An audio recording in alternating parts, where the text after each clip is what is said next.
Well, they call themselves the Warhawks, off its 55th wing of the Air Force. During those intense days in March, they faced an unexpected enemy, Mother Nature. Well, she may have won that battle, but the base is determined she won't win the war. Colonel Mike Mannion was the commander of the 55th. He told me they were closely watching the flood threat, did some early preps just in case. And when they went to bed that Thursday night, it looked like the base was going to be fine. By Friday morning, March 15th at about 9 o'clock, we received a call from the Army Corps of Engineers to expect flooding and heavy flooding over the next 48 to 72 hours. So then what happened? So then we sprung into action. Fortunately, we do national disaster response exercises every year. And we actually evacuate aircraft in anticipation of severe weather. And we average doing that about 6 to 8 times every season, so every year, spring and summer. So we were kind of prepared for that, but we sprung into action and we organized what we call our crisis action team. We ended up meeting 3 different times on that Friday, March 15th. And the big things that we kind of worked through as a team is we wanted to prioritize the buildings or the facilities or the capabilities that we thought were most critical to protect and start the process of putting the water defenses around those. And at the same time, kind of a parallel effort, we wanted to make sure that we preserved our combat capability, which is our aircraft. So we were working through a plan to potentially move the aircraft off the installation, and we were simultaneously working a plan to put up the best water defenses we could around the critical facilities. And you put a bunch around there. There's a bunch of sandbags, but the water went even higher. It did. So what was the damage? So we worked about 30 hours straight. We filled some sandbags. Over about 200,000 sandbags were filled. Over 100 what we call HESCO barriers were filled. By about Saturday morning, as we came onto base, we saw some first water pooling on that Saturday morning on the southeast corner of the base. And by Saturday afternoon, we realized that the water was rising so fast that there was going to be a potential that even with our water defenses that we were going to lose some of those critical facilities. We worked our tail off, like I said, for about 30 straight hours. We put hundreds of thousands of sandbags out, but at the end of the day, every facility that we tried to protect, the water rose so fast over the next about 36 hours that all those facilities became inundated with water. So in the course of about 24 hours, we went from no water on the installation to the water reaching its high water mark. So what has been the impact on the 55th's capability and operability and to get the job done? We never lost capability because we evacuated the aircraft. We towed the majority of our aircraft to higher ground, actually here on the installation. So we saved all of the aircraft and most of the support equipment that supports the aircraft, but we lost some capacity. So as the water inundated some of those facilities, we had to transfer a lot of that capability to some of our 55th Wing locations around the world.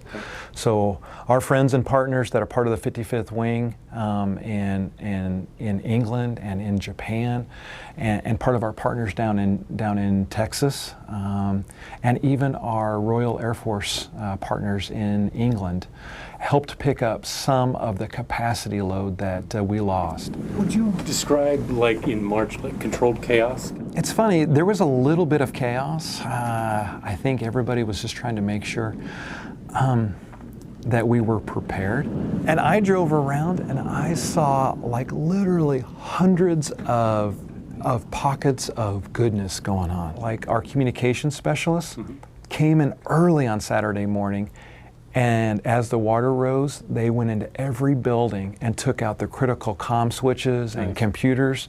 And as the water rose, they just regressed with the water and basically saved hundreds of millions of dollars of equipment.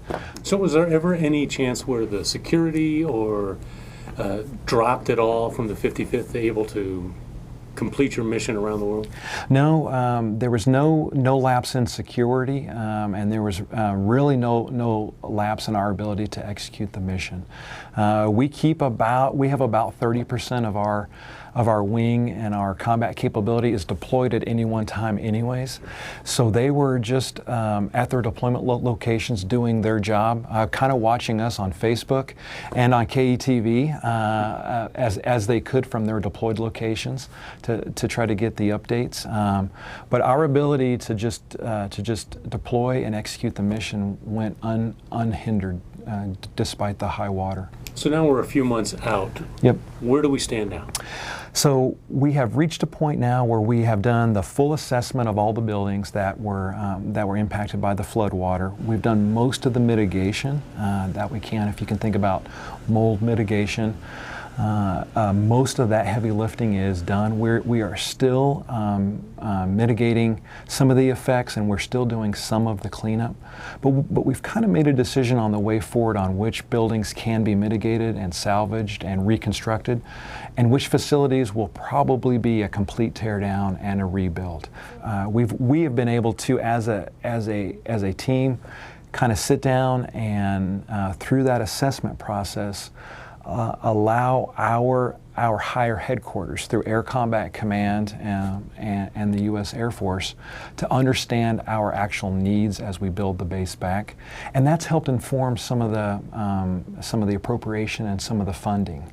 That's what I was going to ask you, because we're talking hundreds of millions of dollars. We are. Is that going to be enough? We believe that it's going to that amount of money is going to help rebuild some sensitive equipment that was lost. If you think through all of the technologically advanced equipment that are on the RC-135s, we use that same equipment to actually train our crews, because it's much cheaper to train them in a simulator.